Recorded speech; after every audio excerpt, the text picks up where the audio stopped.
Now, one of the major stories of this election campaign that continues to affect really all of the election debate is the rise of the minor parties. If you look at the latest polling, whether you look at Ipsos or Newspoll, it's incredible to look at about 1 in 4 votes, primary votes, so far going to the minor parties. This is higher than it's ever been before, so they're having a huge impact on the debate, and they will have a huge impact on the parliament after the election, especially in the Senate, of course.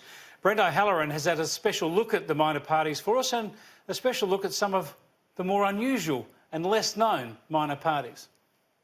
Politics isn't always pretty. At times it can be pretty petulant. Who is the Prime Minister?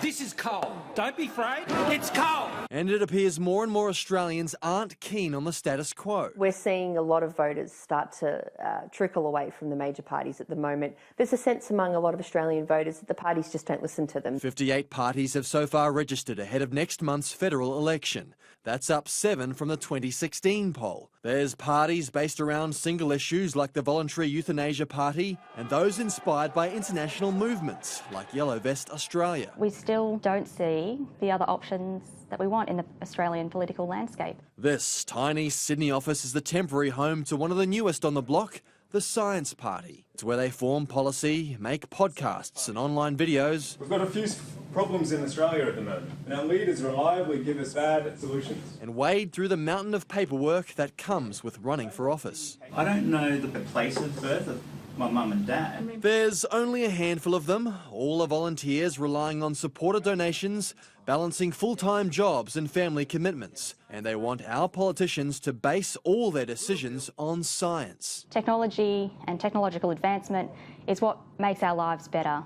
And so we want to push the economy and society towards the uptake of new technology. Across town, an international political revolution is being led from an accountant's living room. Yeah, the energy in Melbourne is really, really exciting. The Flux Party, which has chapters in the US and Brazil, wants to change the way our democracy works and give Australians a chance to vote on individual policies. It works by electing a Flux candidate who, rather than voting on their own opinions and their own ideas and passions, is going to put every single vote back to the Australian people, and the Australian people, using an app will allow them to download on their smartphones, get to tell our parliamentarian how to vote every single time. Some minor parties have become major players in Canberra in recent years. We know that while there are independent candidates, while there are minor parties in the parliament, that it does make the major parties moderate their positions on different things. It makes them have to negotiate, and it just keeps them a little bit more in touch with, I think, the views of common voters.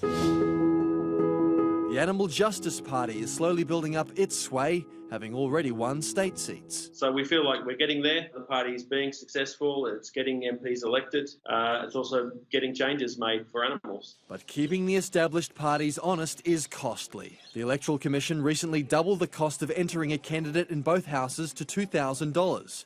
And with far smaller teams, budget and experience, it's a tall order for these parties to take power. What is success for this federal election campaign? Success for us would be building on our results from last time, and also something that we would consider a success is if we're able to change the conversation so that the major parties and the political landscape in general is talking about some of the ideas that we're bringing. We've got an idea whose time has come, and we've got hundreds or thousands of passionate volunteers all around the country. Obviously, getting one Senate seat down would be amazing. We've got some brilliant candidates, and we hope to see that happen, of course, but I think for us the really big thing is greater awareness.